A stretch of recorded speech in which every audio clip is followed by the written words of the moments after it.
Urwanda rushyirwa ku rutonde rw'ibihugu 10 bya mbere ku isi bitekanye kuruta ibindi, rugashyirwa mu myanya 3 ya mbere mu bihugu bijojobamo amahoro ku kigero cyo hejuru ku mugabane wose wa Afrika.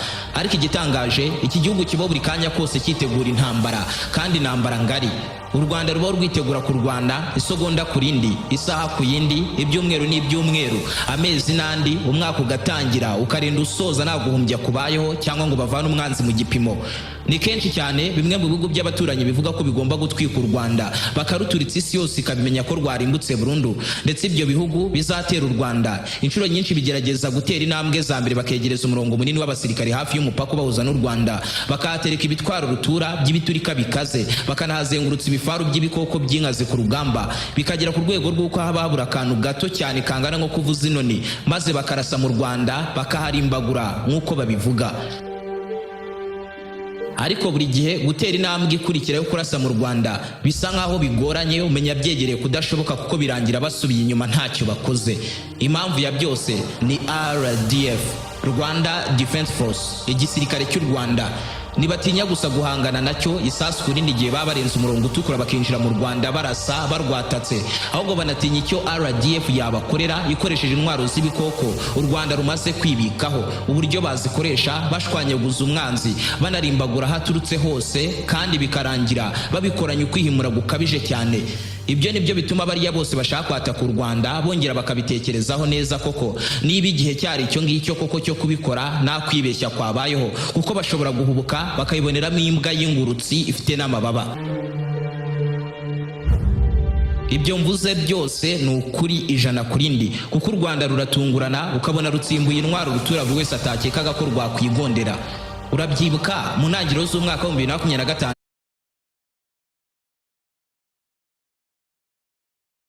igihe ku butaka bw'u Rwanda hisekuraga ibisasu byaturukaga mu burasirazuba bwa Repubulika Iharanira Demokarasi ya Congo. Icyo gihe u Rwanda rwatunguje isi yose igitwaro cy'igikoko kimirira ibisasu mu kirere kikabishwanyaguza bikaba nk'ubufu bwa Gitarama. Kiriya gihe soye gusa watunguwe, nanjye naratunguwe, ariko ku gisirikare cya Repubulika ya Demokarasi ya Congo bwo si batunguwe gusa, ahubwo banikanzemo icyoba kirabataha mu buryo bukaze cyane, kuko iriya ntwaro ni yari mu byo bari bapanze ko baraza guhangana nabyo. None n'ubu tuvugana u Rwanda rumaze kwibika indi ntwaro rutura y'urukoko iteye ubwoba mu mirwano n'intambara zigezweho.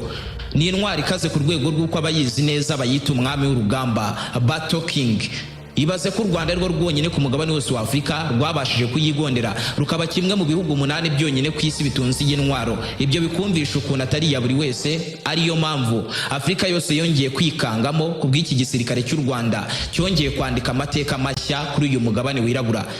Ni intwaro nyabaki u Rwanda rwaguze ku buryo buri mwanzi wese warwo ari kumva iyi nkuru agahita hinda umushyitsi umubiri wose. Ni ibiki bituma iyi ntwaro yitwa idasanzwe ikitwa umwami w'intambara? Kuki itigonderwa na buri wese? Ni ibiki bigira ikimenyetso cy'igitinyiro ku isi hose? Fungarase neza twinjirane mu gisirikare cy'u Rwanda RDF, mu bubiko bw'intwaro z'iki gisirikare. Ngira icyo mwibwirira ku ntwaro nshya yahabuye isi yose yamaze kugezwa muri ubu bubiko. Niba ari ubwa mbere ariko wari wisanzwe kuri umuyoboro mugari byegeranye mu Rwanda, icyo usabwa ni ugukanda subscribe ugafungura inzogera kugira ngo ukomeze gutungurwa no gusobanukirwa na byinshi cyane bimeze nk'ibicanganye kuri iyi sinzima dutuye. Ndi Aime Christian, ikaze. Aho ni waba ararembejwe n'abajura, wikeka inyatsi ku buryo ntacyo ukora ngo kiguhire, mufitanye amakimbirane mu muryango, ukeka ko umugabo cyangwa umugore wawe yaba guca inyuma, nuhirwa mu rukundo, wabuze umukunzi cyangwa urubyaro, naho utageze waka kazi ariko warakabuze burundu. Igisubizo cy'ibi byose ni Muganga Ruti, ushyira iherezo ku bibazo byajujubije ubuzima bwawe. Muganga Ruti atanga umuti ugarura ibyibwe, agatanga umuti urinda abajura burundu, umuti ugaragaza abagabo n'abagore bacana inyuma, agashyira igitinyiro ku muntu cyangwa ikintu runaka, agakiza burundu inyatsi n'ibijyanye nazo, agatanga igihano ku wahemukiye undi. Ndetse uyu muganga anatanga umuti ku bakobwa babuze abagabo n'umuti ku babuze urubyaro, agatanga umuti ku babuze akazi burundu, akanavura burundu amarozi y'amoko yose. Muganga Ruti agukoraho rikaka aho waba uri hose mu isi. Icyo usabwa ni ukumuhamagara cyangwa ukamwandikira kuri nimero uri kubona muri screen yawe.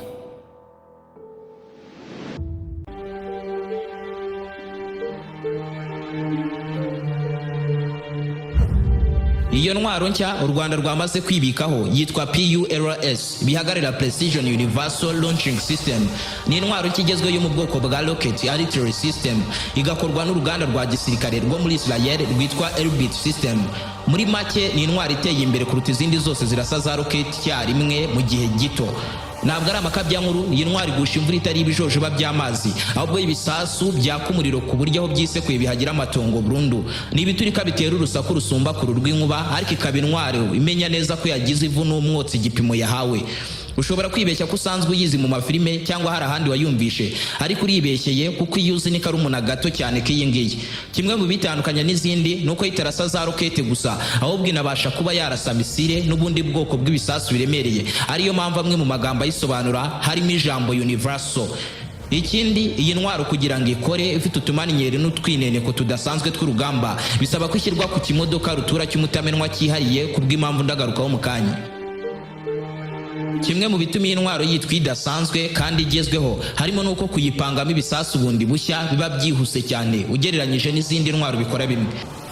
Iyi ntwaro irasa ibisasu bya roketi mu buryo butatu butandukanye, burimo nko kurasa ku ntera ngufi, aho ibisasu by'iyi ntwaro ibirasa muri kilometero 15 kugeza kuri kilometero 40 uturutse ahiri. Hakaba uburyo bwa kabiri bwo kurasa ku ntera iringaniye, aho noneho irasa ibisasu bya rokete mu ntera ya kilometero 150.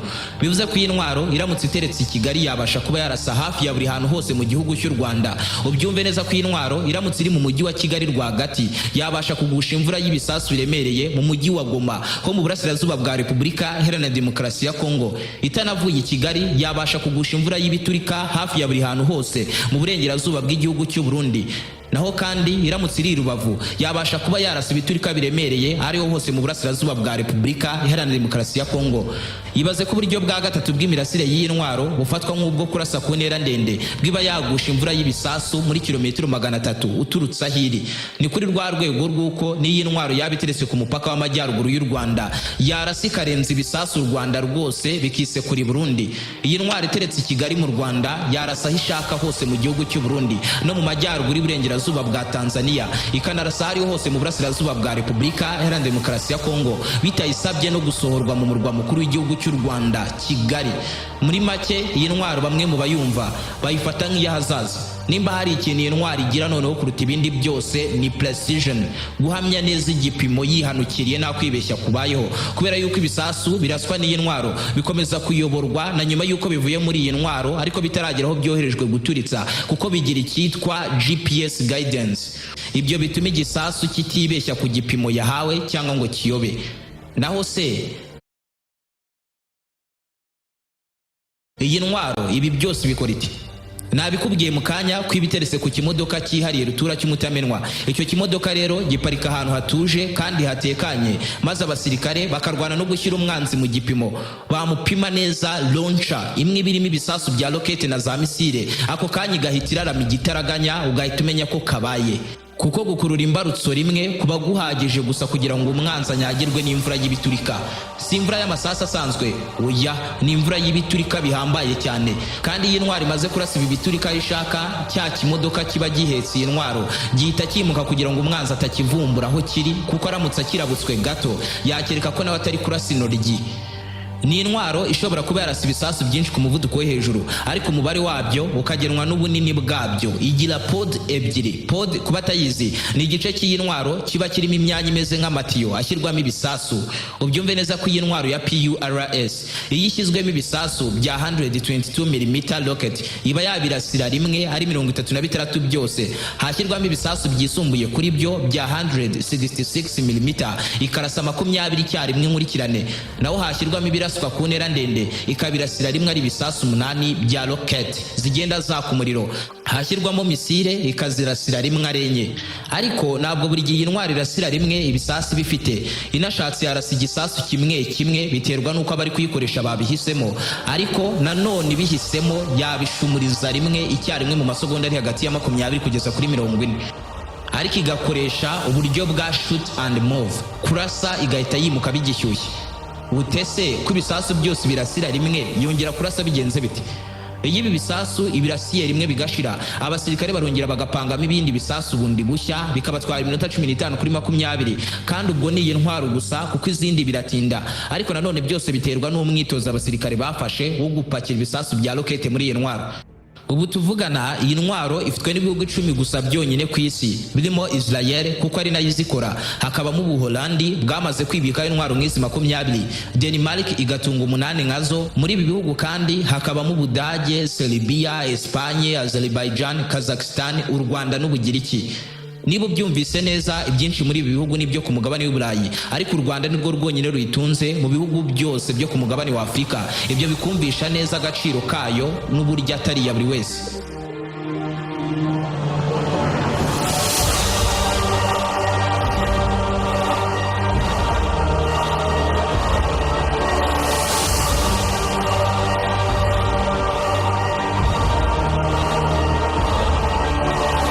Ariko intwaro nk'izi za multiple rocket launcher system ziba ari ingenzi cyane mu gisirikare kuri rwa rwego rwa nyuma, ku rwego rw'uko buri gisirikare kigomba kuyitunga, kuko ku mirongo y'imbere y'urugamba utayifite ahura n'akaga gakomeye cyane, kuko umwanzi amushatse yamucurika agacurukura uko yiboneye. Ndetse intwaro nk'izi gusa no yakuriye y'u Rwanda, ibihugu byinshi mu karere ka Afurika y'Iburasirazuba bisanzwe bizifite, gusa zo zakozwe kera, zinafite ubushobozi buke cyane ugereranyije n'iyi nshya u Rwanda rwamaze kwibikaho.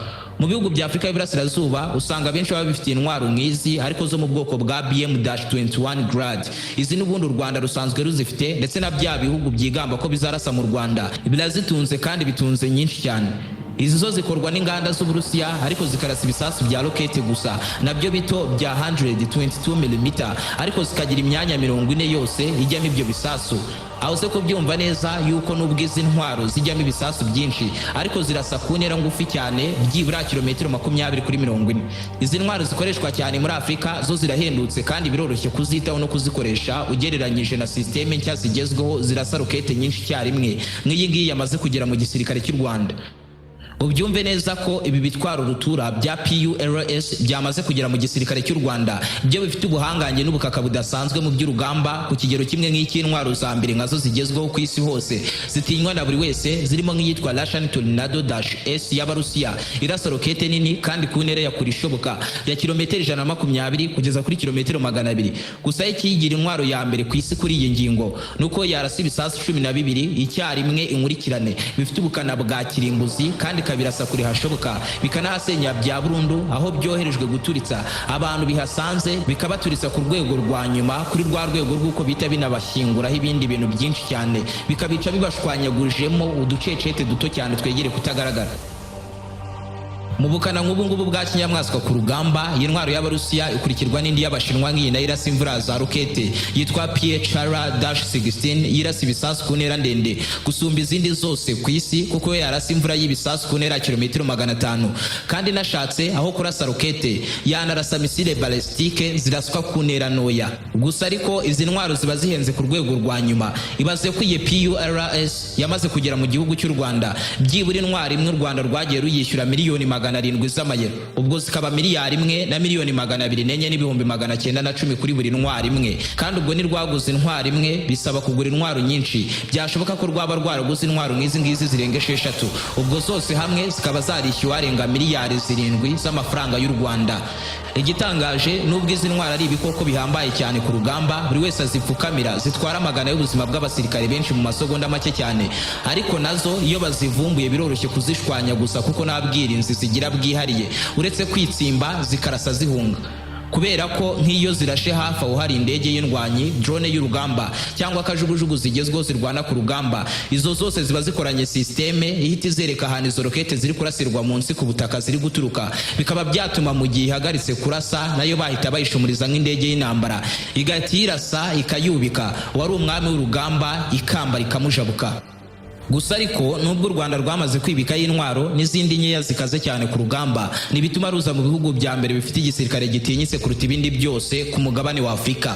Yego igisirikare cy'u Rwanda kiratinyitse ndetse kirakaze, ariko ni ku rwego rw'u Rwanda n'abanyarwanda, ariko ushyiraho akadomo iyo bigeze ku kugereranya iki gihugu n'ibindi bihugu bindi byo kuri uyu mugabane wa Afurika.